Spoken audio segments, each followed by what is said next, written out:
சோழன் நிலா கிட்ட சொல்றாரு, இப்படி லோன் கிடைக்காம போகணும்னு நான் நினைக்கவே இல்லைங்க அப்படின்னு சொல்லிட்டு சொல்றாரு. உடனே நிலாவும், பரவாயில்லைங்க, இது இல்லாட்டி என்ன, வேற ஏதாவது ஒரு வழி பார்த்துக்கலாம். இந்த கம்பெனியில் ஓனராகவே போய் வேலை செய்யணுங்கிறது என்னோட ஆசை கிடையாதுங்க.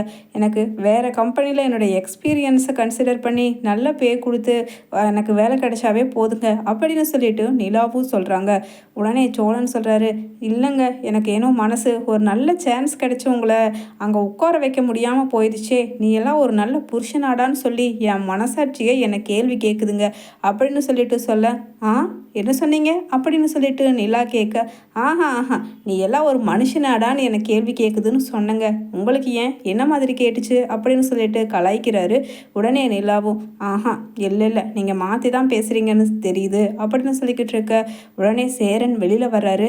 என்னப்பா நிலா, என்ன சொல்லணும், நீயும் என்ன பேசிக்கிட்டு இருக்கீங்க அப்படின்னு சொல்லிட்டு அங்கே அவரும் வந்து உட்காந்துக்கிறாரு. அன்னைக்கு நைட்டு நிலா வெளிச்சத்தில். அதே சமயம் நடேசன் வர்றாரு. அப்பா எங்கப்பா போயிட்டு வரீங்க, நாங்கள் எல்லாரும் சாப்பிட்றதுக்கு வேண்டி காத்துட்டு இருந்தோம் அப்படின்னு சொல்லிட்டு சேரனும் சொல்ல, இல்லைடா எனக்கு சாப்பாடு வேண்டாம், எனக்கு பசி இல்லை அப்படின்னு சொல்கிறாரு நடேசன். உடனே, அப்பா புரியுதுப்பா, நீங்கள் காலையில் பேங்க்குக்கு போயிட்டு வந்ததுலேருந்தே மத்தியானமும் சாப்பிடல, இப்போவும் சாப்பிடல, உடம்பு கெட்டு போயிடும்பா, பணம் தானே எப்போ வேணாலும் சம்பாதிச்சுக்கலாம். நிலாவுக்கு எவ்வளவு நம்மளால் சீக்கிரமாக ஏற்பாடு பண்ணி தர முடியுமோ வேறு வழியை யோசிச்சு ஏற்பாடு பண்ணி கொடுத்துடலாம்ப்பா, இப்போ வாங்க சாப்பிடலாம் அப்படின்னு சேரன் சொல்கிறாரு. உடனே நடேசன் சொல்கிறாரு, டேய் அது இல்லைடா, உங்கள் அம்மாவோட நகைங்களை உங்கள் அம்மா இறந்த அன்னைக்கு நான் குழி தோண்டி இந்த வீட்டுக்கு பக்கத்தில் இருக்கிற இடத்துல புதைச்சி வச்சுருந்தேன். ஞாபகமாக அந்த நகையை எடுக்கவே கூடாதுன்னு சொல்லி, அதுவும் உங்கள் மாமங்காரன் என்னை பார்த்து கேட்ட கேள்வியில் அவங்க போட்ட நகையே நமக்கு வேண்டான்னு சொல்லி தாண்டா உங்கள் அம்மாவோட அதையும் சேர்த்து ஒன்றா புதைச்சிடலான்னு நினச்சி நான் போட்டு வச்சேன் அப்படின்னு சொல்கிறாரு. உடனே எல்லாருமே ஷாக் ஆகி எழுந்திரிச்சு நிற்கிறாங்க. என்னது, அம்மாவோட நகைங்களை வீட்டுக்குள்ளே புதைச்சி வச்சிங்களா, என்னப்பா சொல்கிறீங்க அப்படின்னு சேரனும் கேட்குறாரு. ஆமாண்டா ஆமாம், அன்னைக்கு உன் மாமங்கார சொத்துக்கு வேண்டி உங்கள் அம்மாவை நான் கொலை பண்ணிட்டேன்னு சொல்லி சொன்னப்ப எனக்கு இந்த நகையே வேண்டான்னு சொல்லி தூக்கி எரிஞ்சும் கூட அவங்க வேண்டாம், என் தங்கச்சி கழுத்தில் போட்டது அவள் பசங்களே வச்சுட்டு போகட்டும்னு சொல்லி அவன் வீசிட்டு போயிட்டான். அதுக்கப்புறம் எனக்கும் இந்த மனசாட்சியோட இந்த நகைகளை பார்க்குறதுக்கே பிடிக்கல. அவன் சொன்ன கேட்ட வார்த்தை, இந்த நகையை நம்ம இனிமேல் நம்ம கையில் கூட தொடக்கூடாதுன்னு சொல்லி தான் புதைச்சி வச்சேன். ஆனால் இப்போ அந்த நகையை எடுக்க வேண்டிய சூழ்நிலை வந்துடுச்சேன்னு சொல்லி தான் ஒரு மாதிரி இருக்குது. எனக்கு என்னமோ உங்கள் அம்மா ஞாபகம் வருதுடா அப்படின்னு சொல்லிட்டு சொல்கிறாரு நடேசன். உடனே சோழனும், என்னங்க இவர் தங்க நகையை புதைச்சி வச்சேன்னு அசால்ட்டாக சொல்கிறாரு அப்படின்னு சொல்ல, உடனே நிலாவும், அங்கிள் நீங்கள் நிஜமாக தான் சொல்கிறீங்களா, சோழனோட அம்மாவோட நகைங்களை இந்த மண்ணுக்கடியை புதைச்சி வச்சிங்களா, எத்தனை வருஷத்துக்கு முன்னாடி, எந்த இடம் ஞாபகம் இருக்கா, எனக்காக இல்லைனாலும் அந்த நகைங்க இப்போ வேறு யாராவதுக்கு உதவும் தானே, பாண்டி ஒர்க் ஷாப் ஓப்பன் பண்ணதுக்கு, அதுக்கப்புறம் இந்த வீட்டை நம்ம திருப்பி ரீகன்ஸ்ட்ரக்ட் பண்ணுறதுக்கு, அந்த மாதிரி ஏதாவதுக்கு உபயோகம் ஆகும் தானே, இவங்க அம்மா நகைங்க தானே அப்படின்னு சொல்லிட்டு நிலாவும் கேட்குறாங்க. அது இல்லைப்பா நிலா, நான் அதை பற்றி எல்லாம் நினச்சிக்கவே இல்லை. என் மனசில் என் பசங்களை எப்படியோ வளர்த்துனா போதுன்னு சொல்லி அதை பற்றி நான் நினச்சிக்காம வளர்ந்துட்டேன். ஏன் அப்படியெல்லாம் விவரம் இருக்கிறவனா இருந்தால் எங்கள் அப்பா எனக்கு எடுத்து கொடுத்த உயில் பத்திரத்தை கூட பத்திரமா வைக்கல, எங்கே வச்சுருக்கேன்னு கூட ஞாபகம் இல்லை. அப்படித்தான் எந்த ஒரு பொருளுக்குமே ஆசை இல்லாமல் என்னை எங்கள் ஆத்தாக்காரி பேத்து வளர்த்திட்டா, என்ன பண்ணுறது அப்படின்னு சொல்லிட்டு சொல்கிறாரு அங்கே நடேசன். உடனே சோழன், அது எந்த இடம், இப்போவே போய் தோண்டி பார்க்கலாம் அப்படின்னு சொல்ல, உடனே சேரனும், டேய் சோழா, இந்த நேரத்துக்கு எப்படா தோண்டி பார்க்க முடியும், காலையில் பார்க்கலாண்டா அப்படின்னு சொல்ல, உடனே சோழனும், அண்ணே நீ வேறண்ணே, என்னண்ணே தங்க நகையை நிலத்துக்குள்ளே புதைச்சி வச்சிருக்காரு, ஆமாம் அப்படி எத்தனை சவரன் தான் அந்த நகை சேரும் அப்படின்னு சொல்லிட்டு கேட்குறாரு சோழன். உடனே நடேசன் சொல்கிறாரு, உங்கள் அம்மாவுக்கு அப்போ ஒரு 100-150 பவுன் போட்டான்டா உங்கள் மாமன், தாய் மாமன், அதுதான் குலதெய்வம் கோயிலில் பார்த்து சண்டை பிடிச்சோம்ல அந்த மாமங்காரன் தான். அதுவும் நான் வேண்டான்னு சொல்லி அவகிட்ட எவ்வளவோ சொல்லியும் எங்கள் அண்ணன் சந்தோஷத்துக்காகவாவது இந்த நகையை நான் போட்டுக்கிறேங்கன்னு சொல்லி தான் உங்கள் அம்மா போட்டிருந்தா. அதுக்கப்புறம் என்னென்னமோ என்னோடய வாழ்க்கையில் மாறிடுச்சு, அவள் செத்து அதுக்கப்புறம் நான் அதை புதைச்சுன்னு தான் இப்போ இந்த மாதிரி ஒரு சூழ்நிலையில் என் மருமக பிள்ளைக்கு வேண்டி அதை எடுக்கலான்னு இப்போ என் மனசாட்சியே என்கிட்ட பேசுது அப்படின்னு சொல்லிட்டு நடேசன் சொல்ல, உடனே சோழன் எல்லாருமா சேர்ந்து கடப்பாரை மம்முட்டின்னு எடுத்துகிட்டு போய் அங்கே நடேசன் காட்டுற இடத்த தோன்றாங்க அன்னைக்கு நைட்டு.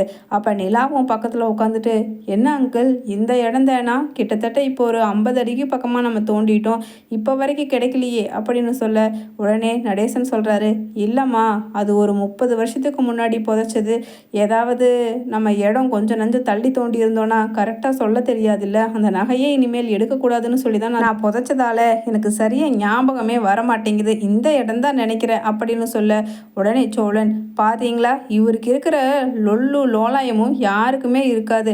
இந்த இடம் 50 அடி. ஏண்டா பல்லவா, நம்ம தோன்றதுக்கு எவ்வளவு கஷ்டப்பட்டிருக்கோம். இப்போ போய் இந்த இடம்தான்னு நினைக்கிறேன்னு சொல்கிறாரு பாரு. அதுவும் 150 பவுன் எங்கள் அம்மா நகையை புதைச்சதும் இல்லாமல் எவ்வளவு தெனாவெட்டா பதில் சொல்கிறாருன்னு பாரு. இந்த ஆளை அப்படியே கடப்பாறையிலேயே ஓங்கி போடணும் அப்படின்னு சொல்லிட்டு சோழன் சொல்கிறாரு.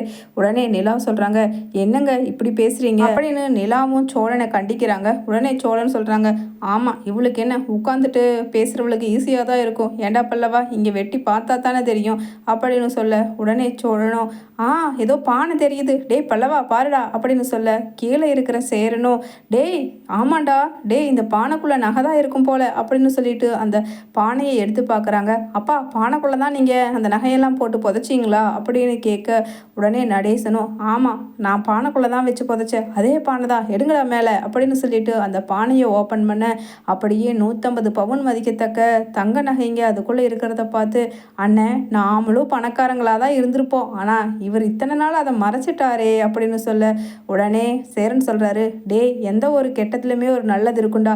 இத்தனை நாளாக இந்த நகைங்க நம்மக்கிட்ட இருந்தால் நம்ம ஏதாவதுக்கு யூஸ் பண்ணியிருப்போம். நிலாவுக்கு இப்போ அந்த 5 லட்சம் ரூபாய்க்கு இந்த நகையை கொடுத்தோன்னா அது யூஸ் ஆகிருக்குமா, நம்ம இந்நேரம் வேறு செலவு பண்ணியிருந்தா, அதனால தான் இப்போவும் நல்லது தான் நடந்திருக்கு அப்படின்னு சொல்ல உடனே, அண்ணே இந்த 150 பவுன் நகையை இப்போ கடையில் கொண்டுட்டு போய் கொடுத்தா எவ்வளவு கிடைக்கும் அப்படின்னு சொல்லிட்டு கேட்குறாரு சோழன். உடனே சேரணும், தெரியலையேடா, காலையில் எழுந்திரிச்சு நம்ம போவோம் அப்படின்னு சொல்ல உடனே நிலா எல்லாருமா சேர்ந்து காலையில் அங்கே ஜுவல்லரி ஷாப்புக்கு போக அவங்க டெஸ்ட் பண்ணி பார்த்துட்டு, இதெல்லாம் 916 கேடிஎம் கிடையாதுங்க, இதெல்லாம் இப்போ வந்த நகைகளில் தான் இருக்கும், இது அந்த காலத்து நகை, அதனால் நாங்கள் விலை கொஞ்சம் கம்மியாக தான் கொடுப்போம், அதாவது 60% தான் நாங்கள் கொடுப்போம் அப்படின்னு சொல்லிட்டு சொல்ல, அப்போ நீங்கள் எவ்வளவு கொடுப்பீங்க அப்படின்னு சோழன் கேட்குறாரு.